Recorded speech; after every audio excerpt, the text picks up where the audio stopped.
जय हिंद मेरे प्यारे साथियों, कैसे हैं आप सभी। आशा करता हूं कि बहुत अच्छे होंगे और मन से पढ़ाई कर रहे होंगे। तो आज ये साइंस के सेट का 8वां वीडियो हम करने जा रहे हैं।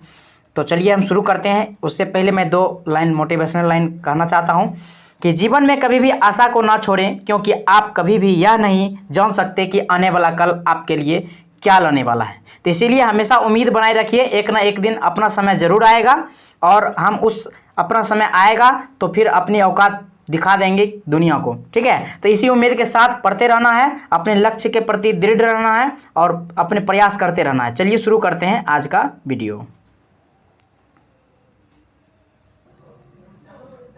तो आज का पहला क्वेश्चन है कि नीलगाय किस कुल का है। तो नीलगाय किस कुल का है, तो देखिए नीलगाय जो है यह हिरण कुल का होता है।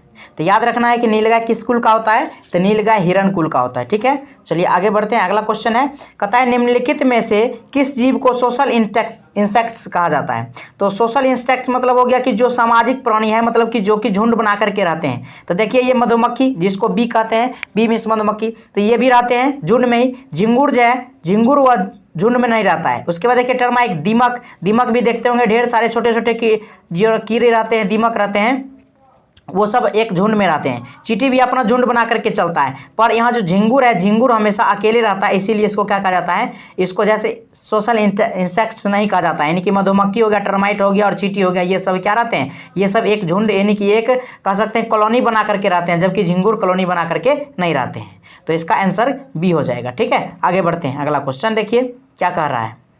अगला क्वेश्चन है आवर्धक प्रवर्धक यानी कि एम्पलीफायर जो होता है, एम्पलीफायर का उद्देश्य क्या होता है। तो एम्पलीफायर का उद्देश्य होता है आगत संकेतों की शक्ति या धारा या वोल्टेज को बढ़ाना। ठीक है, तो इसका मुख्य कार्य क्या है, धारा या शक्ति के वोल्टेज को बढ़ाना होता है, इसका मुख्य कार्य होता है। तो इसका जो हो गया ऑप्शन नंबर ए हो गया सही। ठीक है, आगे बढ़ते हैं। अगला है कि रेगिस्तानी पौधे के त्वचा का एपिडर्मिस में डैश की एक मोटी परत होती है। तो ये देखिए रेगिस्तानी जो पौधा होता है उसमें एपिडर्मिस जो होता है, ये इसमें जो है कौन सी, तो इसमें क्यूटीन की परत होती है। ठीक है, रेगिस्तानी पौधे में होती है क्यूटीन। यदि सामान्य पौधे की बात कर दी जाए तो सामान्य पौधे के एपिडर्मिस में बाह्य त्वचा में क्या होता है, तो सेल्यूलोज होता है। ठीक है, सामान्य यदि पौधे की बात करेगा तो सेल्यूलोज होगा और रेगिस्तानी पौधे की बात करता है तो उसमें क्यूटीन होगा। तो इसका आंसर तो बी होगा। पर इसके बारे में भी समझते हैं, पैक्टिन क्या होता है। तो ये जो पैक्टिन होता है, ये पैक्टिन ये जैसे फलों के आकार को बनाए रखने में काम देता है पैक्टिन। ठीक है, तो याद रखिएगा पैक्टिन जो है फलों के आकार को बनाए रखने में काम देता है। क्यूटीन रेगिस्तानी पौधे के बाह्य त्वचा होता है, सेल्यूलोज सामान्य पौधे के बाह्य त्वचा के होता है, और उसके बाद जाकर के आपको लिग्निन हो जाता है या अल्कोहल को सुगंधित एक तरह से कह सकते हैं बहुलक है, अल्कोहल का सुगंधित बहुलक है जिसको क्या कहा जाता है, लिग्निन कहा जाता है। तो इस प्रकार से आपको 4 क्वेश्चन इसमें से बन जाता है। ठीक है, याद रखिएगा। आगे बढ़ते हैं। अगला क्वेश्चन है कौन सी जीवन प्रक्रिया, ठीक है, कौन सी जीवन प्रक्रिया रासायनिक ऊर्जा का उष्ण ऊर्जा में बदल देती है। अर्थात ये कह सकते हैं हम, जैसे कि श्वसन हो गया, इसमें क्या होता है छोटे छोटे टुकड़े करके हमारे शरीर में श्वसन करते हैं, तो वो जो खाना खाते हैं तो वो छोटे छोटे टुकड़ों में तोड़ देता है श्वसन में और उससे ऊर्जा निकलती है। इस तरह से कह सकते हैं कि उसको जो खाना खाते हैं वो तो रसायन है, एक तरह से हम ग्लूकोज लेते हैं तो सब रासायनिक चीज़ है और उससे क्या बनता है, उष्मा बनता है, यानी हमको एनर्जी मिलता है। तो कह सकते हैं कि श्वसन क्या करता है, रासायनिक ऊर्जा को उष्मा ऊर्जा में बदल देता है। ठीक है, आई होप ये समझ में आ गया होगा। चलिए आगे बढ़ते हैं। अगला क्वेश्चन है कि पेयजल आपूर्ति का कॉलीफॉर्म की उपस्थिति क्या है। तो ये पेयजल आपूर्ति का कॉलीफॉर्म की उपस्थिति का लक्षण डैश एक लक्षण है। मतलब इसमें कह रहा है कि कॉलीफॉर्म क्या होता है, इसको समझना पड़ेगा। देखिए कॉलीफॉर्म क्या होता है कि यह कह सकते हैं हम कि यह मानव अपशिष्ट से प्रदूषण होता है एक प्रकार का। ठीक है, तो जीवाणु मतलब इससे फैलता है, या मिट्टी में जैसे खराब मिट्टी या गंदी जल हो जाता है, या फिर खराब सब्जी हो गया, या पशुओं के मलमूत्र हो गया, यानी कि गंदे सतह पर यदि जल उल जम गया तो उससे क्या हो जाता है, ये कॉलीफॉर्म ये बहुत ज़्यादा घातक होता है, इससे विषाणु फैलता है। ठीक है, सॉरी बैक्टीरिया, इससे बहुत ज़्यादा विषैले बैक्टीरिया फैल जाता है। ठीक है, और यह जो है एक माइक्रोबायोलॉजिकल अध्ययन के लिए इसका एक सूचक माना जाता है, मतलब इसके द्वारा पता किया जा सकता है कॉलीफॉर्म जिसमें अधिक होगा, यानी वहाँ पर मानव द्वारा अपशिष्ट बहुत अधिक रहेगा तो वहाँ पर कॉलीफॉर्म अधिक हो जाएगा, और इसके द्वारा जो बहुत विषैले प्रकार के बैक्टीरिया काफ़ी तेजी से पनपने लगता है। ठीक है, तो यह हो जाएगा, इसका ऑप्शन नंबर डी हो जाएगा, यानी कि मानव अपशिष्ट से प्रदूषण, यही होता है कॉलीफॉर्म की उपस्थिति के लक्षण। ठीक है, आगे बढ़ते हैं। अगला क्वेश्चन है सूची का मिलान करना है, ठीक है,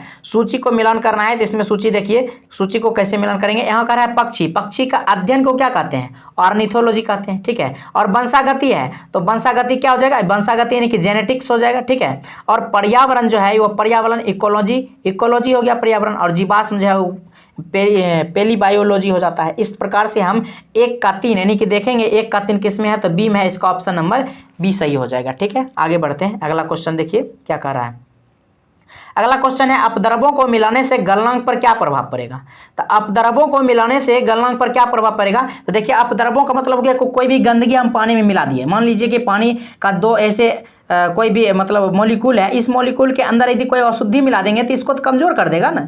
इसको कमजोर कर देगा तो क्या हो जाएगा, इसका जो है गलनांक क्या होगा, घट जाएगा। तो इस प्रकार से इसका आंसर क्या हो जाएगा, आंसर बी हो जाएगा, यानी कि गलनांक घट जाता है। लेकिन क्वथनांक पर क्या प्रभाव पड़ता है, तो क्वथनांक इसका क्या होता है, क्वथनांक बढ़ जाएगा। क्योंकि क्वथनांक इसलिए बढ़ जाएगा कि जितना ताप पर उबलना चाहिए उससे कम ताप पर ही उबलना शुरू हो जाएगा, ठीक है। तो क्वथनांक इसका क्या हो जाएगा, क्वथनांक बढ़ जाएगा, जबकि गलनांक इसका घट जाएगा। चलिए आगे बढ़ते हैं।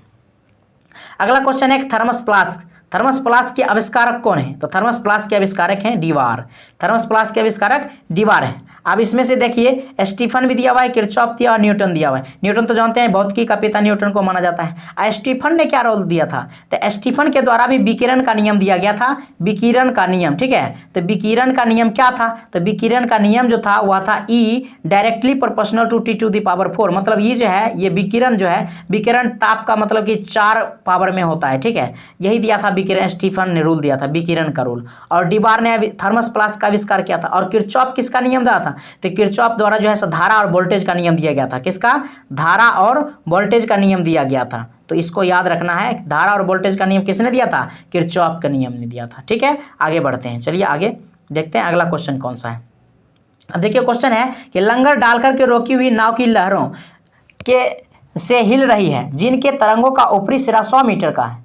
तरंग ऊपरी सिरे से 25 मीटर पर सेकेंड से मतलब कि उसमें तरंग है, ठीक है। तो नाव के हिलने की आवृत्ति क्या है, देखिए आवृत्ति का फॉर्मूला क्या होता है, n बराबर क्या होता है v/λ। और लैम्डा क्या है, तरंग दैर्घ्य है। लैम्डा क्या है, ये तरंग दैर्घ्य है, ठीक है, तरंग दैर्घ्य है। और v क्या है, वेग है। और n हम आवृत्ति हो जाता है। यानी आवृत्ति हमको निकालना है तो कह सकते हैं कि वेग बटे लैम्डा। तो वेग कितना है, वेग है 25 का। और मेरा जो है तरंग दैर्घ्य जो है वो तरंग दैर्घ्य कितना है, यानी कि n बराबर जो है v/λ यदि रखते हैं तो ये 25 और 25 बटे में 100 रखते हैं। तो इस प्रकार से आपको काटने के बाद कितना आ जाएगा, 0.258 हो जाएगा। यानी कि ऑप्शन नंबर कह सकते हैं कि ऑप्शन नंबर बी इसका आंसर हो जाएगा, ठीक है। आगे बढ़ते हैं, देखिए अगला क्वेश्चन क्या कह रहा है। अगला क्वेश्चन है कि बर्फ का गलनांक बिंदु क्या होता है। तो बर्फ का गलनांक बिंदु क्या होता है, तो बर्फ का गलनांक बिंदु 0 डिग्री सेल्सियस कह सकते हैं, अर्थात हम कह सकते हैं कि 273 केल्विन, 273 केल्विन हो जाएगा इसका आंसर, यानी ऑप्शन नंबर ए हो जाएगा, ठीक है। यदि आपको जल का क्वथनांक पूछे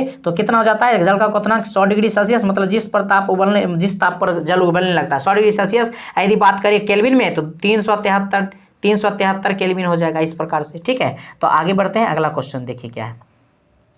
अगला क्वेश्चन आगे बढ़ते हैं, अगला क्वेश्चन देखिए क्या है कि प्रेशर कुकर में भोजन तेजी से पकता है। क्या होता है, प्रेशर कुकर में भोजन तेजी से पकता है क्योंकि वायु दाब की वृद्धि से क्या होता है इसमें, तो वायु दाब की वृद्धि। देखिए होता क्या है, जब प्रेशर कुकर में ताप को बढ़ाया जाता है तो क्या होता है कि पानी का क्वथनांक बढ़ने लगता है। क्या होता है, क्वथनांक बढ़ने लगता है। क्वथनांक बढ़ने लगता है तो जैसे जैसे क्वथनांक बढ़ेगा तो क्या होगा, उसका प्रेशर बढ़ने लगेगा। और प्रेशर बढ़ने लगेगा तो वाष्पीकरण की जो दर है वो कम हो जाएगा और अंदर में बहुत ज़्यादा गुप्त ऊष्मा बन जाएगा, जिसके कारण क्या हो जाएगा, खाना बहुत जल्दी पक जाता है। तो इसका देखिए कह रहा है कि प्रेशर कुकर में भोजन तेजी से पकता है, इसका कारण क्या है, तो क्वथनांक के बारे में। तो क्वथनांक क्या होता है, तो क्वथनांक बढ़ जाता है, यानी कि ऑप्शन नंबर इसका डी हो जाएगा। क्वथनांक बढ़ जाता है, कम ताप पर ही उबलने, मतलब जितना ताप पर उबलना चाहिए उससे कम ताप पर ही उबलने लग जाता है, इसीलिए खाना जल्दी पक जाता है। चलिए आगे बढ़ते हैं, अगला क्वेश्चन है कि एक आदर्श गैस में एक आदर्श गैस में समतापीय प्रसार हो रहा है, इसका क्या अर्थ है, तो इसका अर्थ होता है इसकी ऊष्मा स्थिर है। समतापीय प्रसार का मतलब हो गया कि इसकी ऊष्मा स्थिर है। और ये जैसे एक तरह से कह सकते हैं कि ऊष्मा स्थिर रहने के कारण ही समतापीय प्रसार होता है, ठीक है। आगे बढ़ते हैं, अगला क्वेश्चन क्या है, कह रहा है कि वास्तविक प्रतिबिंब पाने के लिए एक वस्तु 20 सेंटीमीटर फोकस दूरी वाले अवतल दर्पण से 30 सेंटीमीटर की दूरी पर रखा गया है। तो दर्पण से प्रतिबिंब की दूरी क्या है, तो दर्पण से प्रतिबिंब की दूरी क्या है, चलिए इसके लिए हम एक पेज ले लेते हैं और उस पेज पर समझने की कोशिश करते हैं कि क्वेश्चन क्या दिया हुआ था, नहीं तो थोड़ा सा यहीं पर हम समझने की कोशिश करते हैं। देखिए इसमें जो दिया हुआ है, इसमें सबसे पहले समझना पड़ेगा कि उत्तल दर्पण और अवतल दर्पण में वस्तु की दूरी और फोकस दूरी को डिनोट किससे करते हैं, किससे सूचित करते हैं। तो देखिए वस्तु की दूरी, आप मान लीजिए कि यहाँ पर कोई वस्तु रखा हुआ, ठीक है, यहाँ पर कोई वस्तु रखा हुआ और यहाँ पर दर्पण है, ठीक, दर्पण है तो इसमें सबसे पहले और प्रतिबिंब इधर बनेगा, ठीक है, या फिर किधर भी बनेगा, तो मतलब कि ऐना के दर्पण के पीछे ही नहीं दिखाई पड़ेगा। तो देखिए सबसे पहले क्या, इसके बीच की दूरी, तो वस्तु से लेकर के दर्पण के बीच की दूरी, तो ये पहले तो इसके बीच की दूरी होगा, बाद में जाकर के इसके बीच की दूरी होगा। तो ABCD का अक्षर क्या होता है, U पहले होता है, V बाद में होता है। तो अर्थात हम कह सकते हैं कि वस्तु की दूरी को U और प्रतिबिंब की दूरी को V से सूचित किया जा सकता है, ठीक है। तो इस प्रकार, और चाहे उत्तल दर्पण हो या अवतल दर्पण हो, वस्तु की दूरी जो होता है हमेशा क्या होता है, निगेटिव होता है। तो याद रखना है कि वस्तु की दूरी क्या होता है, हमेशा निगेटिव होता है। इतना बात समझ में आ गया। अब देखिए इसमें दिया क्या क्या था, तो यानी कि U जो दिया हुआ है, U है -30 सेंटीमीटर। अभी हम बताएं कि वस्तु की दूरी हमेशा निगेटिव रखा जाता है, तो U है -30 सेंटीमीटर, ठीक है। और उसके बाद इसमें F जो फोकस दूरी दिया हुआ है, और यहाँ पर देखिए दर्पण कौन सा उपयोग कर रहा है, अवतल दर्पण है। तो अवतल दर्पण का जो फोकस दूरी होता है वो निगेटिव होता है। उत्तल दर्पण में कह दें तो याद रखिएगा, उत्तल दर्पण में सब चीज़ पॉजिटिव रहेगा और अवतल दर्पण में सब चीज़ निगेटिव रहेगा, लेकिन एक कंडीशन होता है वहाँ पर पॉजिटिव। लेकिन याद रखिए कि ज़्यादातर चीज़ निगेटिव ही होता है अवतल दर्पण में। आगे क्वेश्चन आएगा तो उसमें हम समझा देंगे कि किस कंडीशन में पॉजिटिव, अवतल दर्पण में पॉजिटिव फोकस दूरी आएगा। अभी यहाँ निगेटिव रखना है, तो निगेटिव में -20 सेंटीमीटर हो गया, ठीक है। तो U बराबर -30 सेंटीमीटर और F बराबर -20 सेंटीमीटर हो गया। यहाँ तक बात में समझ में आ गई। और उसके बाद हमको निकालना क्या है, तो V निकालना है कि V बराबर वाट। तो हम इसको फॉर्मूला का यूज करेंगे। चलिए एक पेज ले लेते हैं और उस पर बनाने की कोशिश करते हैं, ठीक है। जैसे कि देखिए यहाँ पर क्या क्या दिया हुआ था, तो मेरा U बराबर दिया हुआ था -30 सेंटीमीटर, ठीक है, और F बराबर दिया हुआ था -20 सेंटीमीटर, ठीक है। और हमको V बराबर निकालना था कि V बराबर है क्या, ठीक। तो V बराबर क्या है ये निकालना था। तो V बराबर आप देखते हैं कैसे निकलेगा। तो यहाँ पर तो ये हो गया। अब हम फॉर्मूला का यूज करेंगे, फॉर्मूला यूज करेंगे तो हम लिख सकते हैं 1/F बराबर फॉर्मूला क्या होता है, 1/U प्लस 1/V, यही होता है। इसमें मान रखेंगे, यानी कि हम कर सकते हैं कि 1/-1/20 और उसके बाद कर सकते हैं प्लस 1/, यहाँ पर देखिए फॉर्मूला, फिर से हम फॉर्मूला नहीं लिखेंगे, अब डायरेक्ट हम लिख रहे हैं, यानी कि 1/-1/20 बराबर हम ये भी लिख सकते हैं कि 1/-30 प्लस में होगा 1/V, यानी कि फॉर्मूला को हम 1/V को इधर कर दिए, 1/F को पहले ले लिया। अब इसको देखिए 1/-20 और इसको मतलब बराबर के इस तरफ लाएंगे तो प्लस में 1/30 आएगा और बराबर में 1/V हो जाएगा। यदि V का मान हम निकालेंगे तो कितना आ जाएगा, देखिए ये -1 है और 20 से यानी कि 60 LCM ले लेंगे। 60 LCM लेने के बाद क्या होगा, 60 LCM लेंगे तो 60 LCM लेने के बाद देखिए 20 या 60 तो माइनस में 3 आएगा और प्लस में 2 आएगा। इस प्रकार से हम कह सकते हैं, क्या कि -1/60 आ गया। तो -1/60 अर्थात V बराबर यदि हम निकालेंगे तो V बराबर कितना आ जाएगा, 60 सेंटीमीटर आ जाएगा। आप लोग थोड़ा फ्रेश में कर लीजिएगा। तो V बराबर आ गया 60 सेंटीमीटर, जो कि माइनस में आएगा तो उससे कोई मतलब नहीं है, माइनस में आएगा लेकिन वो निकल गया। क्या पूछ रहा था, प्रतिबिंब की दूरी पूछ रहा था क्वेश्चन में। आइए देखते हैं क्या पूछ रहा था, प्रतिबिंब की दूरी ही पूछ रहा था। तो मेरा आंसर क्या आ जाएगा, 60 सेंटीमीटर आंसर आ जाएगा, ठीक है। इसका ऑप्शन नंबर ए हो जाएगा। आई होप कि समझ में आ गया होगा। इस तरीके के और भी सेट में आते रहेंगे तो वो बनाते रहेंगे। आप लोग देखते रहिए वीडियो को और शेयर करते रहिए, आपको 100% समझ में आने लग जाएगा, ठीक है। और नहीं तो कहिएगा तो ये दर्पण सूत्र या कोई भी कमेंट आप जरूर किया कीजिए, कमेंट कीजिएगा तो मैं इसका सेपरेट वीडियो बना दिया करूँगा बोर्ड पर, ताकि अच्छे से समझ में आ जाए, ठीक है। आगे बढ़ते हैं, अगला क्वेश्चन देखते हैं। क्या कह रहा है कि यदि कोई वस्तु 5 सेंटीमीटर वक्रता त्रिज्या, ठीक है, 5 सेंटीमीटर वक्रता त्रिज्या वाले उत्तल दर्पण से 10 सेंटीमीटर की दूरी पर रखी है तो इसके आवर्धन कितना होगा। तो आवर्धन यानी कि M बराबर पूछ रहा है, M बराबर होता क्या है, -V/U होता है, ठीक है। इस फॉर्मूला का हम यूज करेंगे। तो इसमें देखिए दिया क्या है, वक्रता त्रिज्या यानी कि R दिया हुआ है, R बराबर 5 सेंटीमीटर दिया हुआ है। और उसके बाद उत्तल दर्पण है, उत्तल दर्पण में दिया हुआ है 10 सेंटीमीटर दूर पर रखा हुआ है, यानी कि U। और उत्तल दर्पण हो चाहे अवतल दर्पण हो, माइनस में ही होता है U, तो U 10 सेंटीमीटर हो गया। और इस प्रकार से हम क्या करेंगे, सबसे पहले नंबर मान लेते हैं कि V बराबर VU है, ठीक है। V बराबर VU है तो इसमें क्या करेंगे, फॉर्मूला यूज करेंगे। सबसे पहले नंबर तो हम लगाएंगे ये 1/F बराबर 1/U प्लस 1/V, यही लगाएंगे। और इसमें लगाएंगे तब देखिए 1/F के बराबर में हम क्या कर सकते हैं कि 2.5 रख सकते हैं इसमें, ठीक है। तो ये हो जाएगा सबसे पहले नंबर। तो आपको त्रिज्या दिया हुआ है कितना, त्रिज्या दिया हुआ है यानी कि आर दिया हुआ है, आर बराबर 5 है। तो आप निकाल सकते हैं कि एफ बराबर कितना होगा, एफ बराबर इसका आधा होता है क्योंकि वक्रता त्रिज्या का आधा होता है फोकस दूरी, तो 2.5 आ जाएगा। तो एफ आ गया 2.5 एफ आ गया। तो हम क्या कर सकते हैं इसमें हम लोग क्या कर सकते हैं 2.5 रखिए यहाँ 1/f के जगह पर 1/f बराबर 1/v प्लस 1/u, और यहाँ पर 2.5 रख सकते हैं और बराबर में कर सकते हैं 1/v, आप प्लस में 1/10 कर सकते हैं। इस प्रकार से आप v का मान निकालिएगा। तो v का मान आपको कितना आ जाएगा, v का मान आपको आ जाएगा 10/3। आप निकाल करके देख लीजिएगा 10/3 आ रहा है। अब उसके बाद आवर्धन बराबर क्या है, m बराबर अभी क्या बताए थे v/u होता है, ठीक है, -v/u। तो -v/u आता है, तो यहाँ पर हम मान रखेंगे तो 10 बटे में आ जाएगा 3 × 10 आ जाएगा, यानी 10 से 10 कट गया तो क्या आ गया 3। और इसको u बराबर निकालेंगे, इनकी u बराबर तो 0.33 आ जाएगा। इस प्रकार से इसका ऑप्शन नंबर क्या आ जाएगा, ऑप्शन नंबर बी आ जाएगा इसका आंसर, ठीक है। इस प्रकार से आप फ्रेश कॉपी में बनाने की कोशिश कीजिए। मैंने फॉर्मूला बता दिया, समझा दिया, आप बनाइएगा तो समझ में आ जाएगा। क्योंकि जब तक आप खुद से मेहनत नहीं करेंगे आप सफल नहीं हो सकते हैं, क्योंकि किसी दूसरे के पढ़ा देने से बता देने से कुछ नहीं होने वाला, आपको खुद ही मेहनत करना पड़ेगा, ठीक है। आगे बढ़ते हैं। देखिए अगला क्वेश्चन क्या कर रहा था, अगला क्वेश्चन कह रहा है कि एक अवतल दर्पण है, ठीक। एक अवतल दर्पण के सूर्य के सामने इस तरह से रखा गया है कि सूर्य के किरण का अभिसरण दर्पण के मुख्य अक्ष पर 5 सेंटीमीटर की दूर बिंदु पर होता है। यदि अब वह 3 सेंटीमीटर लंबी एक मोमबत्ती के दर्पण के मुख्य अक्ष पर 10 सेंटीमीटर की दूरी पर रखा जाए तो मोमबत्ती का प्रतिबिंब की दूरी क्या होगी। तो मोमबत्ती के प्रतिबिंब की दूरी अर्थात इसमें क्या क्या दिया हुआ आपको ये समझना पड़ेगा। देखिए एफ बराबर दिया हुआ है, एफ बराबर -5 सेंटीमीटर, इसलिए माइनस में लिए क्योंकि अभी हमने आपको बताया था कि अवतल दर्पण है तो अवतल दर्पण की फोकस दूरी माइनस में लेंगे। और उसके बाद u बराबर दिया हुआ है, u बराबर -10 सेंटीमीटर, क्योंकि देखिए कह रहा है कि मोमबत्ती दर्पण के मुख्य अक्ष पर 10 सेंटीमीटर दूर पर रखा हुआ है। यानी कि हम बताएं कि यूज होता है, यानी कि प्रतिबिंब की जो वस्तु की जो दूरी होता है हमेशा नेगेटिव होता है, तो u बराबर -10 लेंगे, ठीक है।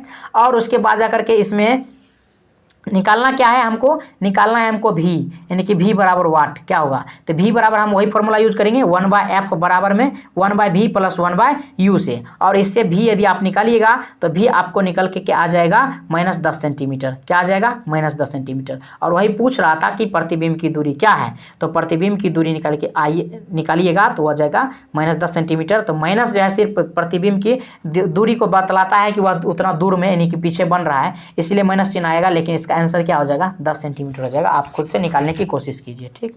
आगे बढ़ते हैं, अगला क्वेश्चन देखते हैं। हैविया ब्राजीलिया नामक वृक्ष किस प्रकार की प्राकृतिक बहुलक है। तो ये देखिए रबर का प्राकृतिक बहुलक है, किसका, रबर का प्राकृतिक बहुलक है हैविया ब्राजीलियंसिस, हैविया ब्राजीलिया। और यह कहाँ पाया जाता है, ब्राजीलिया में, यानी कि ब्राजील में पाया जाता है, इसीलिए इसका नाम क्या रखा गया है, ब्राजीलियंसिस इसका नाम है। तो याद रखिएगा कि ये कहाँ पाया जाता है, ब्राजील में पाया जाता है, इसीलिए इसका नाम ब्राजीलियंसिस रखा गया है। यह रबर का बहुलक है, प्राकृतिक बहुलक है, ठीक है। आगे बढ़ते हैं।